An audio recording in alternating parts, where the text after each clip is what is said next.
کل ہمارے پاس بسم اللہ الرحمن الرحیم اعتکاف کے سلسلے میں کچھ مسائل آئے تھے۔ آج جو ہے رمضان المبارک میں خاصتاً دعاؤں کا ایک اہتمام ہوتا ہے اور دعائیں کرنا بھی چاہیے۔ تو دعا کے آداب، سائل جب سوال کرتا ہے تو جس سے سوال ہوتا ہے اس کے دربار کے کچھ آداب ہوتے ہیں، اور رمضان میں خاص کر اللہ تعالیٰ ایک دعا ہر ایک کی روزے دار کی قبول کرتے ہیں۔ ایک دعا 30 دن کی کتنی دعائیں بھی؟ 30 دعائیں بھی۔ تو دعا کیسا کرنا، اللہ سے دعائیں کیسے مانگنا، اس کے کچھ آداب ہیں۔ دعاؤں کے آداب یہ ہے، اول کثرت سے دعا کرتے رہنا، زیادہ۔ نمبر 2 خوشحالی میں بھی بکثرت دعائیں کرتے رہنا۔ نمبر 3 دنیا اور آخرت کی تمام چیزیں اللہ ہی سے مانگنا۔ نمبر 4 قبولیت کا یقین رکھنا۔ نمبر 5 توجہ سے دعا مانگنا۔ نمبر 6 دعا میں حد تجاوزی نہ کرنا، مثلا جنت کی طلب میں خاص چیزیں مانگنا۔ حدیث پاک میں ہے کہ رمضان میں 2 کام ضرور کرنا ہے، ایک جنت زیادہ مانگنا ہے، ایک جہنم سے پناہ مانگنا ہے۔ اب جب جنت مانگتے ہیں تو اللہ سے کہتے ہیں اللہم انا نسألک الجنہ، اے اللہ ہم آپ سے جنت کیا طلب کرتے ہیں کہ اللہ ہمیں جنت دے۔ اب اس میں حد تجاوزی کا مطلب یہ ہے کہ اللہ جنت دے، اور جنت میں جو دودھ کی نہر ہے وہ بھی دے، اور جنت میں جو شراب کی نہر ہے وہ بھی دے، اور جنت میں شہد کی نہر ہے وہ بھی دے، اور جنت میں حور دے۔ اور پھر حور کے بارے میں پوچھے اللہ وہ حور دے جو موٹی آنکھوں والی ہو، کالی زلفیں والی ہو، اور چہرے سے نور ٹپک رہا ہو، اور لائبہ والی بھی حور دے۔ یہ حد تجاوزی ہے، اسے کہتے ہیں حد تجاوزی، یعنی جنت مانگ لی ہے تو جنت کی سب نعمتیں مل گئی۔ جب جنت میں چلے جاؤ گے اللہ ہر نعمت سے ہمیں نوازے گا، لیکن ایسا نہیں ہے کہ ہر چیز کو نام لے کے مانگ رہے ہیں، اسے نہیں کرنا۔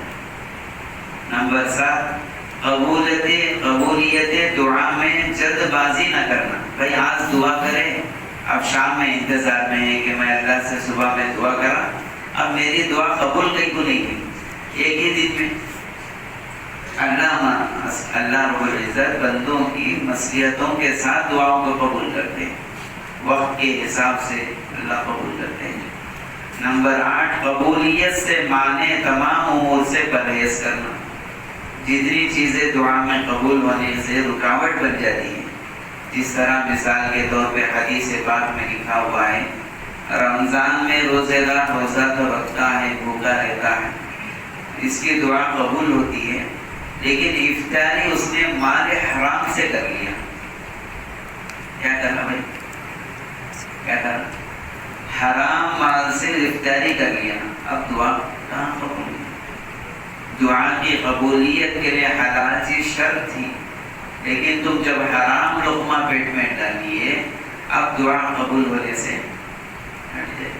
اس کے لیے قبولیت دعا یعنی قبولیت سے مانے تمام امور سے پرہیز کرنا۔ نمبر 9 اسباب قبولیت اختیار کرنا۔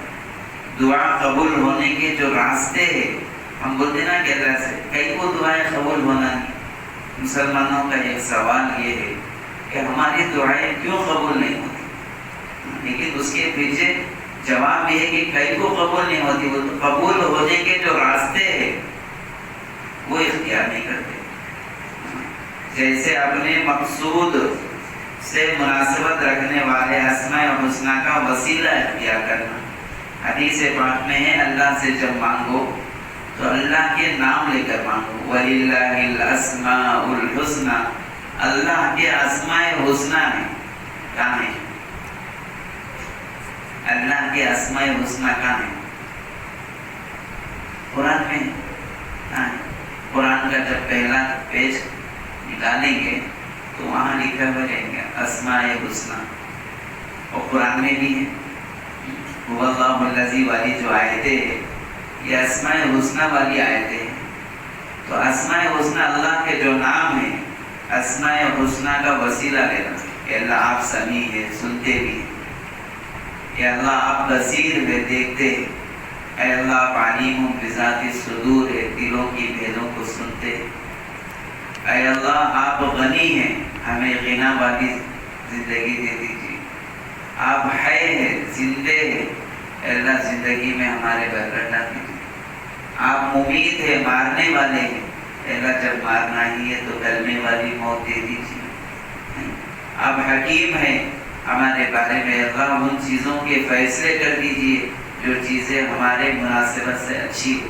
اس طرح اللہ کے نام لے کر، اسماء حسنہ کو لے کر اپنی زندگی کی مانگیں. ٹھیک ہے؟ قرآن اور حدیث میں مذکور دعائیں مانگنا یا کسی نیک عمل کو پیش کر کے اس کا وسیلہ مانگنا، کسے پیش کر کے نیک، لمبی ہو جائے گی بات. ورنہ ایک 3 لوگ تھے جو ایک غار میں بند ہو گئے، واقعہ سنیں، 3 لوگ تھے غار میں بند ہو گئے. اب تینوں جب غار سے باہر نکلنا تھا تو کس کا سہارا لیے؟ اپنی زندگی کی ایک نیک کام کا سہارا لیے. ایک سہارا لیا اپنے ماں باپ کو جو دودھ. قرآن اور حدیث میں مذکور دعائیں مانگنا یا کسی نیک عمل کو پیش کر کے اس کا وسیلہ مانگنا، کسے پیش کر کے نیک، لمبی ہو جائے گی بات. ورنہ ایک 3 لوگ تھے جو ایک غار میں بند ہو گئے، واقعہ سنیں، 3 لوگ تھے غار میں بند ہو گئے. اب تینوں جب غار سے باہر نکلنا تھا تو کس کا سہارا لیے؟ اپنی زندگی کی ایک نیک کام کا سہارا لیے. ایک سہارا لیا اپنے ماں باپ کو جو دودھ پلایا تھا، آ گئے تھے تو ماں باپ سو گئے، غار کا پتھر کھلا. ایک سہارا لیا کہ اللہ میں جوان تھا، میرا خون گرم تھا، گناہ کی جگہ پر پہنچ گیا. جس وقت میں گناہ کے قریب پہنچ گیا تھا اس لڑکی نے، اس بچی نے یہ منع کر دیا کہ کیا اللہ دیکھ رہا ہے؟ اللہ فوراً تیرے ڈر کی وجہ سے میں اس لڑکی کو زنا کرنے سے چھوڑ دیا. تو اس طرح وسیلہ نیک کام کا لے کر اگر مانگیں گے تو فوراً کیا ہوگا؟ تو نیک چیزیں قبول، دعائیں قبول ہوگی.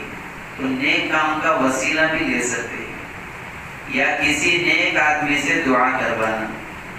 نمبر 10، قبولیت کی گھڑیوں اور جگہوں کی تلاش میں رہنا. اکثر بولتے ہیں نا کہ بھائی دعا کی قبولیت کے لیے یا تو جگہ ڈھونڈو، جس طرح حرم مکہ ہے، جب آدمی حرم مکہ پہنچ جاتا ہے تو دعا قبول ہوتی ہے. حرم مکہ میں پتہ ہے ایسی کتنی جگہیں ہیں جہاں دعا قبول ہوتی ہے. زمزم پیتے وقت دعا قبول ہوتی ہے، حرم کو دیکھ کے دعا قبول ہوتی ہے، میزان رحمت کے پاس دعا قبول ہوتی ہے. اور پھر اسی طرح غلاف کعبہ پکڑ کے دعا کرو، دعا قبول ہوتی ہے. صفا مروہ کی سعی پر دعا قبول ہوتی ہے. حدیم کے اندر بیٹھ کے دعا کرو، دعا قبول ہوتی ہے. مقام ابراہیم پہ کھڑے ہو کے دعا کرو، دعا قبول ہوتی ہے. تو اس طرح قبولیت کی جگہ ہے. گھڑی کیا ہے؟ رمضان کی ہر گھڑی قبولیت کی دعا کی ہے، لیکن خاصتاً اس میں 2 گھڑیاں ایسی ہیں جس میں دعائیں قبول ہوتی ہے. اس میں ایک اہم گھڑی افطار کے وقت میں، افطار کے وقت میں دعا کیا ہوتی ہے؟ قبول ہوتی ہے. اور افطار میں ہماری دعا کیا رہتی ہے؟ ہماری کیا دعا رہتی ہے؟ افطار کے وقت میں ہم مغفرت کا اعلان کر دیتے ہیں، اللہ تعالیٰ اللہ سے منوا دیجیے، اللہ راضی ہو جائیے، معاف کر دیجیے. وہی بولتے ہیں یا واسع الفضل اغفر لی. اس کا ترجمہ کیا ہے؟ اے وسیع عطا کرنے والے، اغفر لی، میری مغفرت فرما. اب یہ بار بار مانگنا، بار بار تم عربی میں بولتے نا، اردو میں بولو. اب یہ ذکر تو عربی میں پڑھتے نا، اردو میں بھی بولو. عربی میں بھی اللہ سنتے ہیں، اردو میں بھی اللہ سنتے ہیں. اللہ ہر زبان کو سنتے اور ہر وقت سنتے. اور ہر ایک کی سنتے ہیں. تو اللہ سے بار بار اے اللہ، اے وسیع دینے والے معاف کر دیجیے، اے وسیع دینے والے معاف کر دیجیے. تو اللہ سے یہ جب بار بار التجا کی جاتی ہے، اللہ کو بھی ترس آ جاتا ہے. اللہ پھر کہہ بھی دیتے ہیں جا میں نے تجھے معاف کر دیا. تو یہ قبولیت جگہ، قبولیت گھڑی. جمعے میں بھی ایک وقت ایسا ہے جس سیکنڈ پر دعا قبول ہوتی ہے. ہو سکتا ہے کہ بعض لوگوں نے، بعض علماء نے اس کی نشاندہی ہے کہ جب امام دو خطبوں کے درمیان بیٹھتا ہے، درمیان میں بیٹھتے نا خطبہ دیتے خطبے میں، یہ کہا کہ اس ایک سیکنڈ میں دعا قبول ہوتی ہے. ایسے وقت میں بھی دعا کرنا. تو اس کے لیے قبولیت اور تہجد کے میں بھی دعا قبول ہوتی ہے. تو قبولیت کی گھڑیاں اور قبولیت کی جگہوں کو تلاش کر کر دعا کرنا. اس طرح اور بھی ہے دعا کی قبولیت کے لیے تقریباً اور 20 باتیں، پوری 20-30 باتیں یہاں لکھی ہیں. آج تھوڑی پڑھی گئی، انشاءاللہ تھوڑی پڑھی جائے. اللہ تعالیٰ سے دعا ہے اللہ تعالیٰ خوب ہمیں جو باتیں دعا کی قبولیت کے لیے آ رہی ہیں، ان باتوں کے ساتھ اپنی دعاؤں کو میں لگے رہنے کی